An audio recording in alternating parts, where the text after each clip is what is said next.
Hey everyone, Sirjellybean here, and this will be my reading of the book Tigers in the Mud, which is based off the memoirs of Otto Kerius. So book is translated from German to English, so certain bits may not make too much sense, but should be a good read, and I hope you enjoy. So let's begin. Chapter 1, The Fatherland Calls. What they want with this little run, that's what I'd like to know too, said one of the card players. They were hunched together, a suitcase over their knee, attempting to make their departure a little easier by passing the time playing cards. What they want with the little run applied to me. I stood at the compartment window and gazed back at the Hart Mountains while the train rattled eastward through the flatlands of the Rhine. It seems as if a ship was leaving the safety of the port, sailing into the unknown. I still had to convince myself occasionally that my draft notice was actually in my pocket. Posen, 104th Infantry Replacement Battalion, Infantry, the Queen of Battle. I was the odd man out in this group, and I couldn't really blame everyone else for not taking me seriously. It certainly hadn't been meant seriously, in fact it was quite understandable. I had already been turned down twice for being called up. Not fit for service, presently underweight. Twice I had to swallow the hard pill and dry my tears.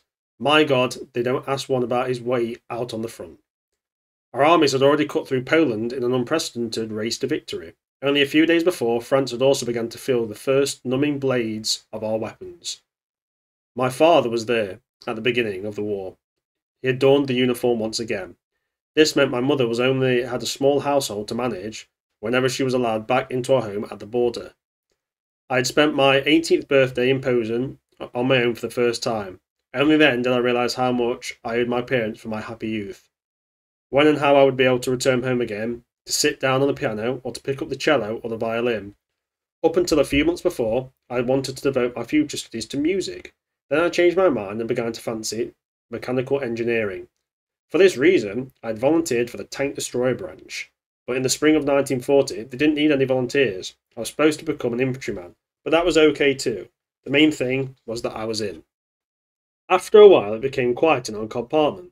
No doubt everyone had a lot of things to think over for themselves. The long hours of a trip certainly allowed ample opportunity for that.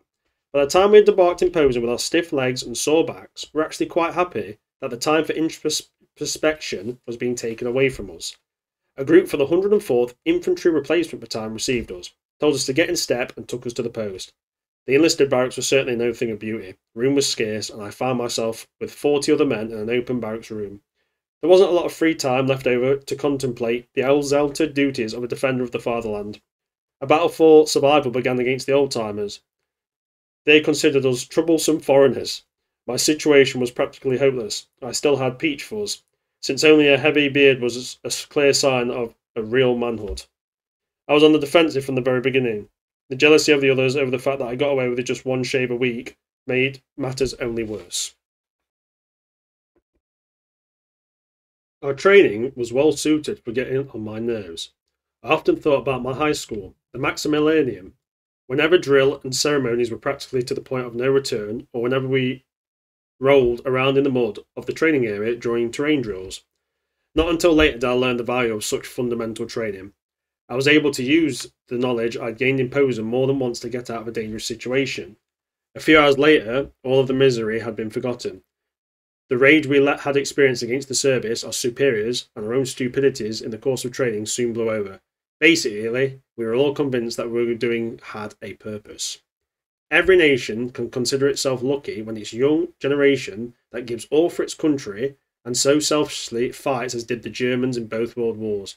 No one has the right to reapproach us, as we were after the war, even in the ideals that filled us were misguided. Let us hope that the present generation is spared the same disappointment as that which was handed to us. It would be even better if a time were to come when a country didn't need any soldiers because of a permanent peace. My dream in Posen was to finish my basic infantry course smelling like a rose. The dream ended in disappointment mostly because of the foot marches. They started at 15 kilometres and increased by 5 each week and ended at 50. It was an unwritten rule that all the college prep grads had to carry the machine gun. Apparently, they wanted to put me, the smallest guy in the lot, to the test to see where the limits of my stubbornness would be to succeed. I suppose I was feeling pretty cocky one day when the company commander was looking for 12 volunteers for the Panzer Corps. Only auto mechanics were supposed to apply, but with a sympathetic smile I was allowed to join the ranks of the dozen volunteers. The old man was probably happy to get rid of the hearth pint. I didn't have a completely clear conscience with my decision, however.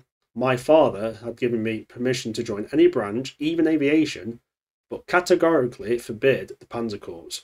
In his mind's eyes, he probably already saw me burning and suffering horribly. And despite all that, I found myself in a black Panzer uniform. I never regretted this step, however, and if I ever had to become a soldier again, there would be no question about it, the Panzer Corps would be my only choice. I became a recruit again when I got to the 7th Panzer Replacement Battalion in Valhingen. My tank commander was Unteroffizier August Deller, a tremendous person and a good soldier. I was the loader, and we were all busting with pride when we received our Czechoslovakian Panzer 38Ts. We felt practically invincible with our 37mm cannons and our 2 Czech machine guns. We were enthusiastic about our armour protection and didn't realise until later that would only serve as a moral protection for us. If necessary, it would stop small arms fire. We learned the fundamentals of tank warfare at Putlos in Holstein, where we went for live fire at the training area. In October 1940, the 21st Panzer Regiment was formed in Valhingen shortly before the beginning of the Russian campaign. It was integrated into the 20th Panzer Division while at the training area at Alsdorf. Our advanced training considered of joint exercises with infantry units. When we were given our basic allotment of emergency rations in June 1941, we knew that something was about to happen. It was anybody's guess as to where we were going to be committed, until we found ourselves en route to East Prussia. Although the East Prussian farmers whispered this and that to us, we still believed that we'd been sent to the border to pull security. This assumption was an illusion formed by our training in Putlos, where we worked with submersible tanks. These tanks drove under the water up to the coast and then resurfaced. We were inclined to think that England would be our opponent. Now we were in East Prussia, but our uncertainties wouldn't torture us for much longer. We moved to the border on June 21st after receiving a situation report. We finally knew what our upcoming role would be. Everyone displayed an icy calm demeanour, although inside we were all extremely excited.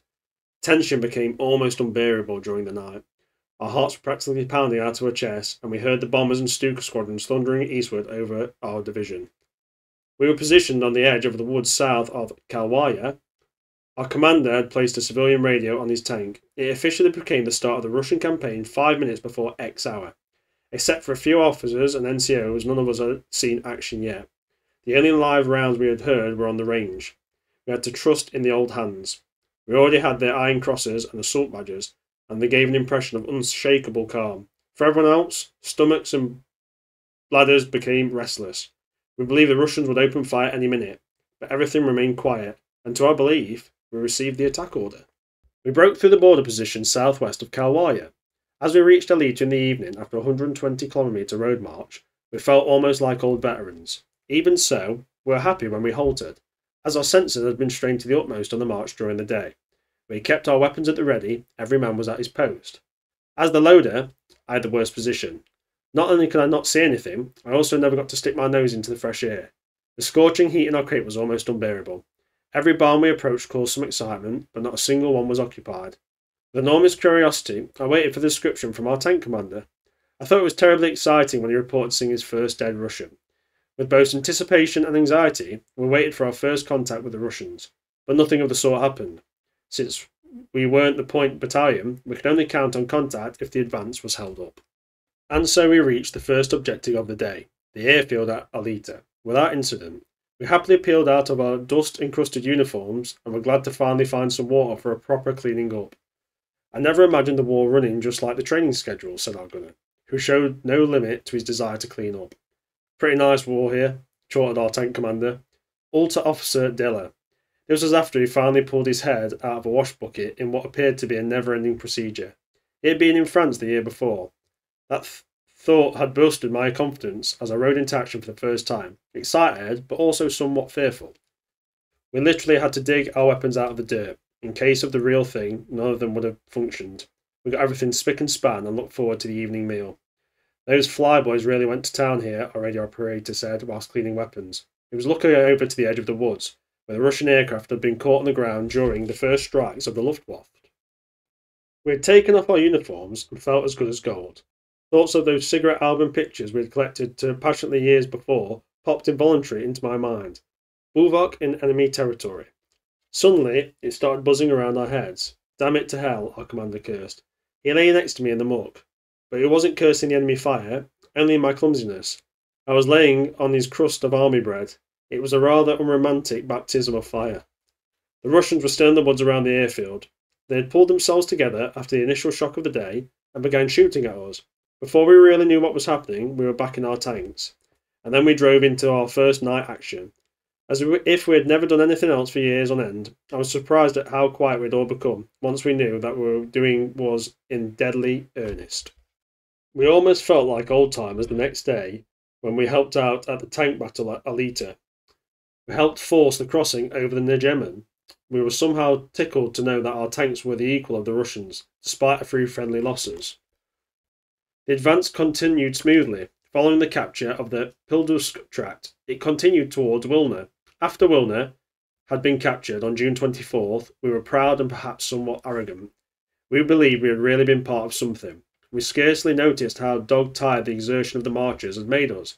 Only when we halted did we drop where we stood and slept like dead men. We gave little thought to what was going on. Who could stop this advance? A few had perhaps considered the fact that we were marching along the same path has been taken by the great French Emperor Napoleon. On the same day and at the same hour 129 years before, he had also given the very same attack order to another group of soldiers accustomed to victory. Was this strange coincidence really just chance, or did Hitler want to prove that he wouldn't make the same mistake as the great Corsican? At any rate, we were soldiers, believed in our abilities and in our luck, and it was good that we couldn't see into the future. Instead, we possessed only the will to storm ahead and end the war as quickly as possible. We were greeted enthusiastically everywhere by the Lithuanian population. They saw us as their liberators. We were quite shocked that Jewish businessmen had been plundered and demolished just about everywhere prior to our arrival. We thought that such things could only be possible during a Kreuznach in Germany. This vexed us, and we condemned the rage of the mob. But we didn't have time for pursuing these thoughts. The advance continued without a break. Until the beginning of July, we were caught up in the exploitation and pursuit to the Duna River. Our orders were move on and on and on again, day and night, around the clock. The impossible was demanded of drivers. Soon even I was sitting in the driver's seat in order to relieve our exhausted comrade for a few hours. If only there hadn't been that unbearable dust. We wrapped cloth around our noses and mouths in order to breathe through the clouds of dust which hung over the roads. We had long since dropped the vision blocks in the armour so we could at least see something. Like flour, the fine dust penetrated everything. Our clothes, drenched in sweat, clung to our bodies, and a thick coating of dust covered us from head to toe. With a sufficient amount of something potable, everything would have been more bearable. But that was not to be. Drinking was against orders because the wells could be poisoned, which would jump out of our crates at halts looking for a puddle. Pushing aside the green layer on top, we would then moisten our lips. This kept us going a little while longer. Our advance pointed towards Minsk. We were involved in the fighting north of the city. The first big encirclement was formed. The Berezien then crossed, and the advance continued to Witebsk. The tempo of the march continued unabated. Even supply now had trouble keeping up. The ground troops couldn't follow at all, of course, no matter how hard they tried. But nobody seemed worried about the area either side of the Rollbarn. The partisans, who we would get to know later, hid out there. Our field bakeries were now hopelessly held up in the rear. Army bread became a real delicacy. Although the poultry supplied to us with meat in spades, the monotonous menu soon became boring. Our mouths started to water when we thought about bread and potatoes. But soldiers who are advancing and hearing the trumpets and fanfares of special victory announcements on the radio don't take anything too seriously. On July 8th, we got hit. I had to bail out for the first time. We were in the lead. It was at Ulla, a village that was completely burned down. Our engineers had built a pontoon bridge next to the one blown up over the Duna. It was there that we penetrated the positions along the Duna. They put us out of commission just to the side of the wood line on the other side of the river. It happened like greased lightning. A hit against our tank, a metallic crack, the scream of a comrade, and that was all there was. A large piece of armour plating had been penetrated, next to the radio operator's seat. No one had to tell us to get out. Not until I had run my hand across my face, while crawling in the ditch next to the road, did I discover that they also got me. Our radio operator had lost his left arm. We cursed the brittle and inelastic Czech steel that gave the Russian 47mm AT gun so little trouble. The piece of our own armour plating and assembly bullets caused considerably more damage than the shrapnel of the round itself. My smashed teeth soon found their way into the trash can at the aid station. The shrapnel embedded in my face remained there until it saw the light of day all by itself, as had been correctly predicted. I hitchhiked my way back to the front. The burning villagers pointed the way until I met up with the company just before Whipsk. The burning city painted the nighttime sky a bloody red. After we had taken Whipsk the next day, we started to feel like the war was only just beginning. Advancing, defending, eliminating resistance, pursuing, all these alternated with one another. The events of 3 weeks were noted with only a few lines in my diary. And here we have a diary entry which basically just talks about going from place to place, advancing, defending. It's kind of gibberish, but yeah, kind of cool little thing to add to the book.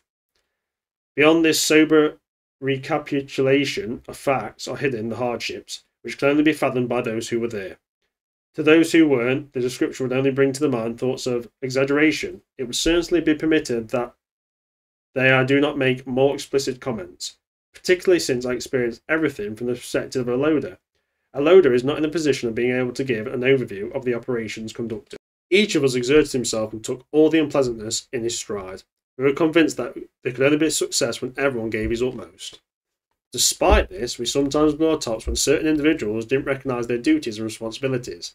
After one hot day of fighting, during which our parched throats had waited in vain for some water, we cursed a blue streak when the news seeped through that our battalion commander had ordered himself a bath prepared with our coffee water.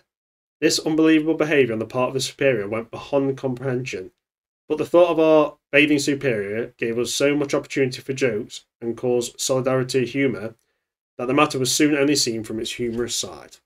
Chapter 3. The first T-34s. Another event hit us like a ton of bricks. The Russians showed up for the first time with their T-34s. The surprise was complete. How was it possible that these at the top hadn't known about the existence of the superior tank? The T-34, with its good armour, ideal shape, and magnificent 76.2mm long-barreled cannon, was universally feared and a threat to every German manned tank up until the end of the war. What were we supposed to do against these monstrosities that were being committed in quantity against us?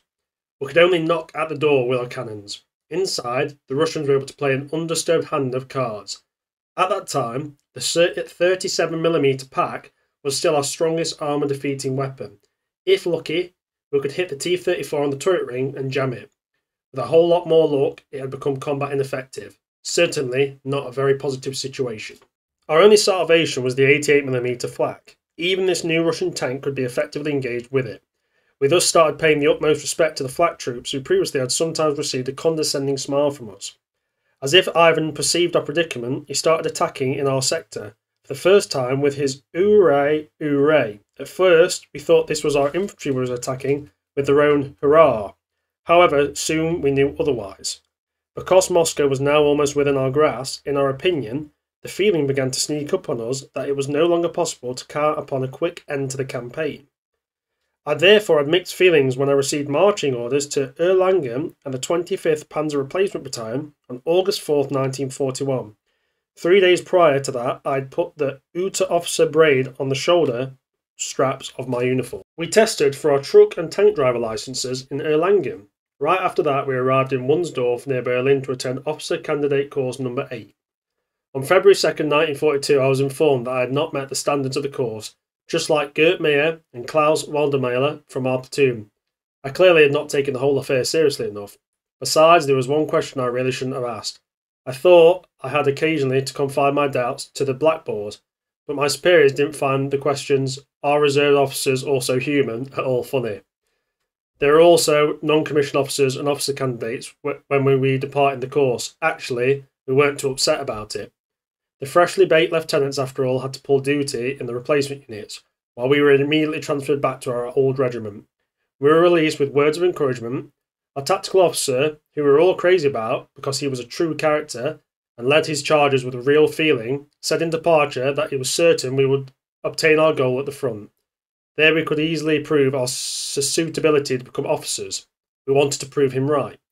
Even today I still think of him. I silently congratulate the Bundeswehr and its luck when I discovered that Oberst Philipp was the commander of the training regiment in Andernach.